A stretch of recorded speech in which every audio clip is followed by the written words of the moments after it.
Europe 1.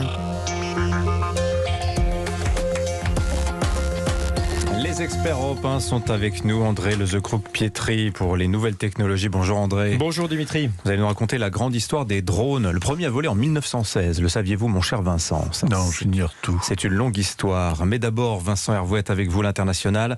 Emmanuel Macron a dénoncé hier le cynisme moral et politique de Vladimir Poutine à propos des fameux couloirs humanitaires. Oui, alors normalement, dans 3 quarts d'heure, les combats doivent cesser autour de Kharkiv à l'est, de Mariupol au sud-est, de Soumy et de Tchernigov au nord.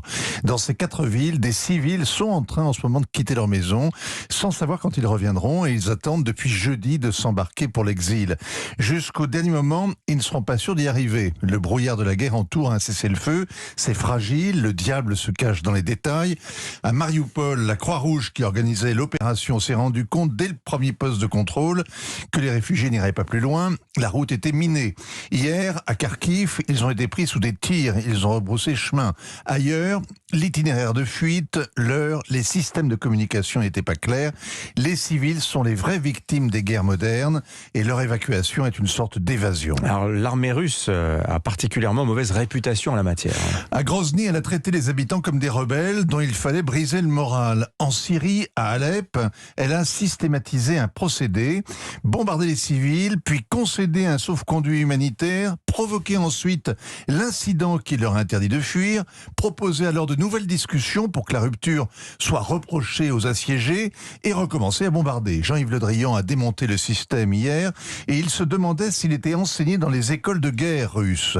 Ce n'est plus la protection des civils qui fait partie du droit de la guerre, c'est une négociation pour obtenir leur soumission. C'est la douche russe, c'est le même cynisme qu'Emmanuel Macron dénonce dans les corridors humanitaires. Alors en l'occurrence, les Russes ont proposé des couloirs qui entraînent les réfugiés en Russie ou au Bélarus. En effet, 4 des 6 corridors présentés par Moscou renvoient les Ukrainiens vers la Russie ou le Bélarus, autrement dit derrière les lignes.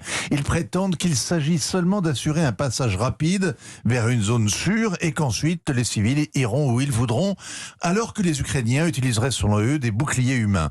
C'est la version naïve, la version simple. Il y en a une autre qui est plus sombre, l'idée qu'aux yeux de Moscou, il n'y a pas de réfugiés, seulement des déplacés, des Ukrainiens qui retournent dans le giron russe. Dimanche, Vladimir Poutine a menacé de priver l'Ukraine de son statut d'État, comme s'il dépendait de lui qu'il y ait ou non une nation ukrainienne, comme au bon vieux temps de l'Union soviétique, quand Staline ou Nikita Khrouchtchev jouaient avec les peuples comme on joue avec des cubes. Vladimir Poutine traite Kiev comme une capitale régionale, comme une province rebelle, une colonie à mater. Cela signifie qu'il est prêt à toutes les surenchères, prêt à passer la trappe jusqu'au dernier des nationalistes, car il n'y a jamais eu au fond que des Russes entre le Kremlin et les mers chaudes. Il ne s'agit pas seulement d'obtenir une victoire, mais bien d'une tentative de réécrire l'histoire et la géographie. Comme le Vietnam du Nord fit disparaître le Vietnam du Sud après en avoir chassé les Américains. Comme Saddam Hussein liquidant le Koweït après l'avoir envahi, l'Émirat redevenu la 17e province irakienne.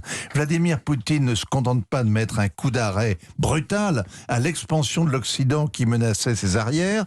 En envisageant de rayer l'Ukraine de la carte, c'est les 30 dernières années, depuis la chute du mur de Berlin, dont il voudrait faire table rase. Signature Vincent Hervouet. Merci Vincent. On reste